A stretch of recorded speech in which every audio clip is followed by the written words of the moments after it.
Ons lees die oordenking vir die 5de Desember uit die Here is my herder, met die vriendelike vergunning van Lizette Marie. Die opskrif by vandag se oordenking is dubbele liefde.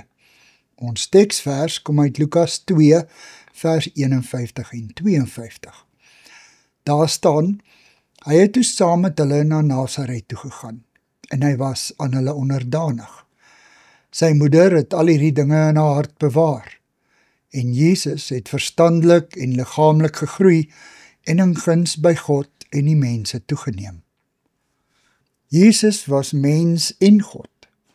Hy was gehoorsaam aan sy Vader, maar hy het ook besef dat hy sy aardse ouers moet eer en lief hê. Hy het die wet geken. Jy moet die Here jou God lief hê en jou naaste soos jouself. Dit was die 2 groot gebooie waarop hy sy hele aardse lewe geskoei het.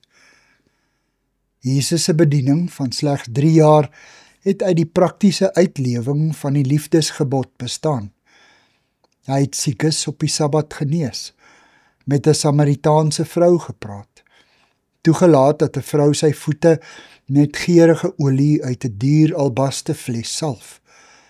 Oral waar hy gekom het, is hy skeef aangekyk en geoordeel omdat hy teen die wet optree. Toe die Fariseërs hom daaroor aanspreek, het hy tyd in tollenaars en sondaars se geselskap deurgebring, en hy het gesê, die wat gesond is, het nie 'n dokter nodig nie, maar die wat siek is. Gaan leer wat dit beteken. Ek verwag barmhartigheid en nie offers nie. Daarmee het hy hulle uitgedaag om verby die wettiese gebruike te kyk en te wys dat alles ondergeskik is aan die groot liefdesgebod. Vandag sien ons duidelik die motief agter Jesus se optrede. Dit is mos vanselfsprekend dat liefde in alles die deurslag moet gee.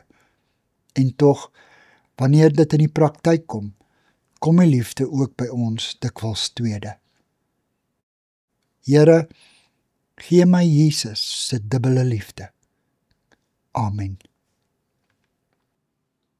Dankie vir die saamkuier. Ek deel Lizette se kontak en webblad besonderhede in die inligtingsparagraaf van hierdie voorlesing. Daar is ook skakels na voorlesings van Lizette se ander publikasies wat op hierdie platform beskikbaar is.